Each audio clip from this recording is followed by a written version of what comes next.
Hello friends, welcome back KPS show channel நண்பர்களே. இன்னைக்கு இந்த வீடியோவில் பார்த்தீங்கன்னு வச்சுக்கோங்களேன், மிக மிக முக்கியமான ஆண்டு ராசி பலனை தான் இப்போ இந்த வீடியோவில் அதிரடியாக மிதுன ராசிக்கார நேயர்களுக்கு பார்க்க போகிறோம். 2024 ஆண்டு முடிகிறதுக்கு இன்னும் சில தினங்களே இருக்குது. 2024 ஆண்டு முடிந்ததுக்கு பின்னாடி 2025 ஆண்டு பிறக்க போகுது. 2025 ஆண்டு பிறந்ததுக்கு பின்னாடி புத்தாண்டு ராசி பலன் ஒவ்வொரு ராசிக்காரங்களும் தெரிஞ்சு பயனடையணும். அந்த வகையில் புத்தாண்டு ராசி பலனை ஒவ்வொரு ராசிக்காரங்களுக்கும் ஷேர் பண்ணிகிட்ருக்கேன். அதில் இன்றைக்கி இந்த வீடியோவில் மிதுன ராசிக்காரங்களுக்கு ஷேர் பண்ண போகிறேன். மிதுன ராசியில் பிறந்தவங்களுக்கு புத்தாண்டில் என்ன பலன் கிடைக்க போகுதுங்கிறத தெரிஞ்சுக்குங்க. வரக்கூடிய ஆண்டு உங்களுக்கு புதுமையான ஆண்டாக அமைய போதா இல்லை ஆப்படிக்கிற ஆண்டாக அமைய போதா அப்படிங்கிறத தெரிஞ்சுக்குங்க. உங்கள் ராசிக்கு என்ன ஆண்டாக இருக்கும் அப்படிங்கிறத தெளிவாக இந்த வீடியோவில் ஷேர் பண்ண போகிறேன். ஸோ ஆண்டு பலனை தெளிவாக இந்த வீடியோவில் தெரிஞ்சுக்குங்க. ஆக்சுவலி ஒரு முக்கியமான விஷயத்தை கண்டிப்பாக எல்லாருமே தெரிஞ்சுக்கணும். அபிகா சிறுவர் பார்த்தீங்கன்னு வச்சுக்கோங்களேன், நிறைய ஜோதிட கணிப்புகள் கணிச்சிருந்தார். அவர் கணிச்சது எல்லாமே நடந்ததுனால இப்போ ஜோதிடத்து மேலே நிறைய நம்பிக்கையே வந்திருக்கு. அந்த நம்பிக்கைக்கு ஏற்ப இந்த வீடியோவில் அபிகா சிறுவர் கணிச்ச மாதிரியே ஜோதிடர் கணிச்ச புத்தாண்டு ராசி பலனை தான் மிதுன ராசிக்காரங்களுக்கு ஷேர் பண்ண போகிறேன். மிதுன ராசியில் பிறந்தவங்க இந்த வீடியோவை ஸ்கிப் பண்ணாமல் ஃபுல்லாக பாருங்கள். உங்கள் ராசிக்கு 2025 ஆண்டு என்ன மாதிரியான பலன் கிடைக்குங்கிறத தெரிஞ்சுக்குங்க. ஆக்சுவலி மிதுன ராசியில் பிறந்தவங்களுக்கு 2025 அள்ளி கொடுக்குற மாதிரி குரு பகவான் அமைஞ்சிருக்கிறாரு. அவர் என்னென்ன பலன்களெல்லாம் உங்களுக்கு கிடைக்க செய்வார், அந்த பலன்களுக்கு நீங்கள் எப்படியெல்லாம் இருக்கணும் அப்படிங்கிறத தான் உங்களுக்கு எக்ஸ்பிளைன் பண்ண போகிறேன். இந்த வீடியோ ரொம்ப யூஸ்ஃபுல்லாக ரொம்ப இன்ட்ரெஸ்டாக இருக்கும். மிதுன ராசிக்காரங்க எந்த நட்சத்திரத்தில் பிறந்திருந்தாலும் வீடியோ பாருங்கள். உங்களுக்கு புத்தாண்டு பலன் நான் சொல்கிறது கணிப்பு கரெக்டாக இருக்கும். ஸோ மிதுன ராசிக்காரங்க உங்கள் ராசிக்கான பலனை பாருங்கள். புத்தாண்டு பிறப்பதற்கு எக்ஸாக்டாக இன்னும் ஒரு 20 நாட்களே இருக்குது. இந்த புத்தாண்டு புதுமைகளை செய்யக்கூடிய ஆண்டாக உங்கள் ராசிக்கு அமைய வேண்டும் என்பது உங்களுடைய ஆசையாகவே இருக்கும். அந்த வகையில் இந்த புத்தாண்டு மிதுன ராசிக்காரங்களுக்கு என்னென்ன நற்பலன்களெல்லாம் தரப்போகுது, எந்த விஷயங்களில் கவனத்தோடு இருக்க வேண்டும் அப்படிங்கிறத எல்லாமே இந்த வீடியோவில் டீப்பாக விரிவாக ஷேர் பண்ண போகிறேன். மிதுன ராசிக்காரங்க டீப்பாக விரிவாக என்னெல்லாம் இருக்குது அப்படிங்கிறத தெரிஞ்சுக்குங்க. ஸோ தெரிஞ்சு அதற்கேற்ப நடந்து பலன் பெறுங்க. மிதுன ராசியில் பிறந்தவங்களுக்கு நிறைய தொழில் தொடர்பான பிரச்சனைகளை சந்திக்கிருப்பீங்க. வேலைகளில் மிகுந்த அலைச்சல்கள் ஏற்பட்டிருக்கும். அதாவது இந்த வருடம் சொல்கிறேன், இந்த வருடம் நிறைய தொழில் தொடர்பான பிரச்சனைகள் சந்திச்சுட்டே இருந்திருப்பீங்க. ஒரு பிரச்சனை முடித்தா இன்னொரு பிரச்சனை, இன்னொரு பிரச்சனை முடித்தா இன்னொரு பிரச்சனை, அந்த மாதிரி தொழிலில் சங்கிலி மாதிரி நிறைய பிரச்சனைகளை சந்திச்சிருப்பீங்க. வேலைகளில் கூட மிகுந்த அலைச்சல்கள்லாம் ஏற்பட்டிருக்கும். வேலைகளில் விட்டுறலாமா அப்படிங்கிற எண்ணம் கூட உங்களுக்கு இந்த ஆண்டு தூண்டிருக்கும்.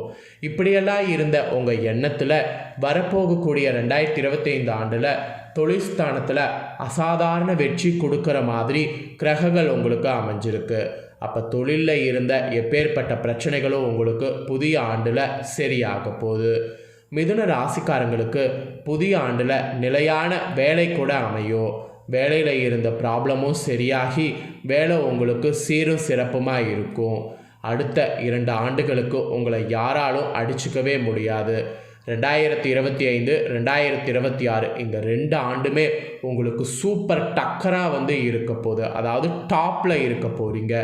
யாரையுமே உங்களை அடிச்சுக்க முடியாது, அந்த அளவுக்கு இருக்க போகிறீங்க. வேலையில் சேர்ந்தால் பணம் உங்களுக்கு சேரும், பணம் சேர்ந்தால் மனதிடம் பிறக்கும்.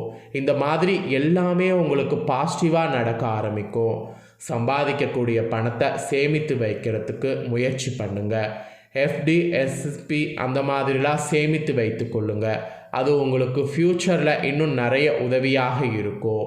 அப்புறம் தொழில்ஸ்தானம் என்பது 10வது இடத்துல சேருது. 10வது இடத்துக்குரிய கிரகத்துவம் சனியாக இருக்குது.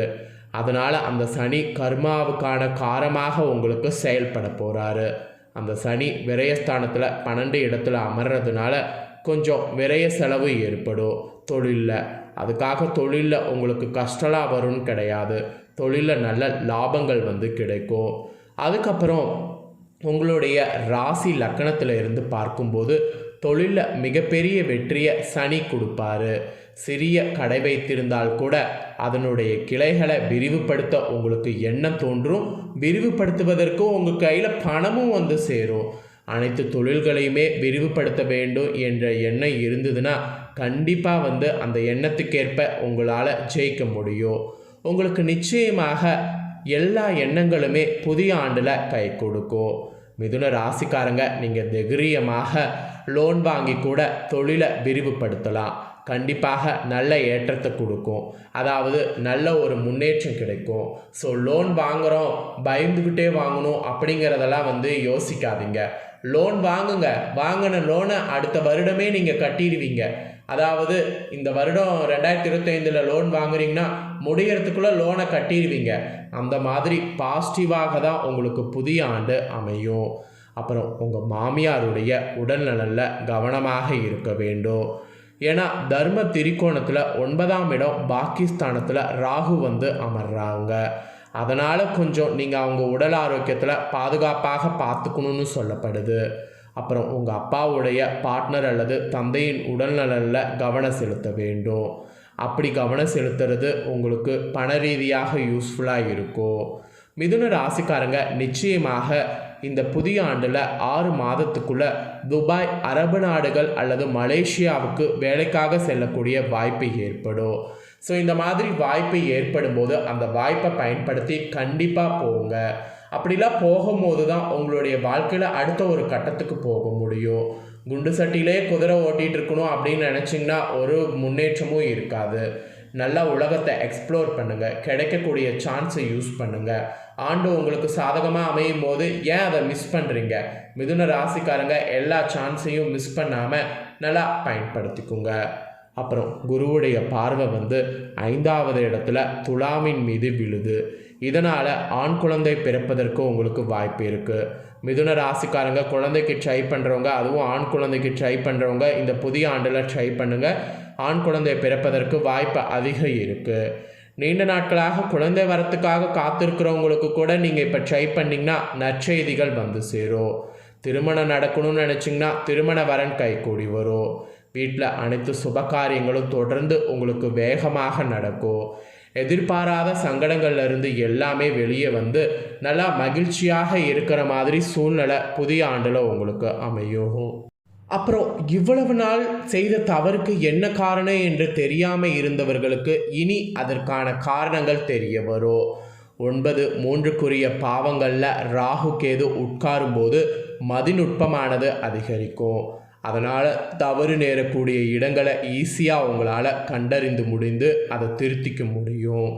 3ஆம் இடம் என்பது மூக்கு, தொண்டை, வாயை குறிக்கும். அதில் காது உட்காரும்போது இடது காது தொடர்பான பாதிப்புகள் ஏற்படக்கூடும். காது உட்காரும் போது கிடையாது, கேது உட்காரும்போது இடது காது தொடர்பான பாதிப்புகள் ஏற்படும். அதனால் மிதுன ராசிக்காரங்க டெய்லியுமே குளிக்கும்போது இடது காதை நல்லா சுத்தமாக தோட்டிடுங்க. ஏன்னா கொஞ்சம் நீங்கள் கேர்ஃபுல்லாக இல்லைனாலும் உங்களுக்கு பாதிப்பு வரும் காது ரீதியாக. அதனால் சொல்கிறேன். மொத்தத்தில் மிதுன ராசிக்காரங்களுக்கு எல்லாமே புதிய ஆண்டில் பலன் சூப்பராக கிடைக்கும் என்று தான் குறிப்பிடப்பட்டிருக்கு. தொட்டது எல்லாமே துளங்குன்னு கூட சொல்லலாம். ஆன்மீகத்தில் உங்களுக்கு நாட்டமானது அதிகரிக்கும். மிதுனத்தை பொறுத்தவரை இனி டாப் கிளாஸில் இருக்கிற மாதிரி தான் புதிய ஆண்டு அமைஞ்சிருக்கு. சனியுடைய மாற்றம் தான் உங்களுக்கு சூப்பர் பவராக செயல்பட போகுது. சனியுடைய பார்வை பலம் 3, 7, 10 பாவங்களில் உங்களுக்கு வேலை செய்யும். சனி பார்த்திங்கன்னு வச்சுக்கோங்களேன் 3, 6, 10 உட்காரும்போது அபரிவிதமான வெற்றியை கொடுக்கும். அந்த வகையில் புதிய ஆண்டு 10ஆவது இடத்துல சனி அமர்றதுனால அருமையான ஆண்டாக இருக்கும். தைரியமாக அனைத்தையும் மிதுன ராசிக்காரங்க செய்யுங்க. மிதுன ராசிக்காரங்க நீங்கள் தைரியமாக செயல்படும் போது எல்லாத்துலேயும் வெற்றி உண்டு. நரம்பு பாதிப்பு, தோல் தொடர்பான பிரச்சனை ஏற்படும். அதை மட்டும் கொஞ்சம் பார்த்து சரி பண்ணிக்கோங்க. அப்புறம் குரு வீட்டில் இருக்கக்கூடிய சனி காலபுருஷனுக்கு 12ஆம் வீடு. மிதுனத்திலிருந்து பார்த்தால் 10ஆம் வீடு. இன்வெஸ்ட்மெண்ட் பேங்க்கில் இருக்கக்கூடிய உங்களுக்கு நல்ல முன்னேற்றம் ஏற்படும். வெளிநாடுகள் தொடர்புடைய வங்கி பணிகளில் இருக்கிறவங்களுக்கு நல்ல முன்னேற்றம் ஏற்படும். குழந்தைகள் தொடர்பான பணிகள் இருப்பவர்களுக்கு நன்மை பயக்கும். இது இந்த தொழில் செய்கிறவங்களுக்கு மிதுன ராசிக்காரங்களுக்கு டாப்பில் இருப்பீங்க என்று சொல்லப்பட்டிருக்கு. அப்புறம் லக்கணத்தில் குரு வரும்போது புதனுடைய வீட்டில் இருக்கும்போது புத்தி கூர்மை உங்களுக்கு அதிகரிக்கும். இது குருவுடைய உபதேசங்களை வாங்கி கொள்வது நல்லது. எந்த விஷயத்தை குரு கூறினாலும் பதிவு செய்து கொள்வது நல்லது. இது மாணவர்களுக்கு சொல்லப்பட்டிருக்கு. குரு லக்கணத்தில் ராசியில் வர்றதுனால பெரிய ஏற்றத்தை தரும். இரவு நேரத்தில் படிக்கிறது நல்ல பலனை தரும். பகலில் படிக்கிறத விட இரவு நேரத்தில் படிங்க. அப்படி படிச்சிங்கன்னா நல்ல மைண்டில் வந்து நிற்கும். ஆக மொத்தம் மிதுன ராசிக்காரங்களுக்கு புதிய ஆண்டு ஒரு பவர்ஃபுல்லான ஆண்டாக இருக்க போகுது. இதுதான் புதிய ஆண்டு பலன் என்று உங்களுக்கு குறிப்பிடப்பட்டிருக்கு.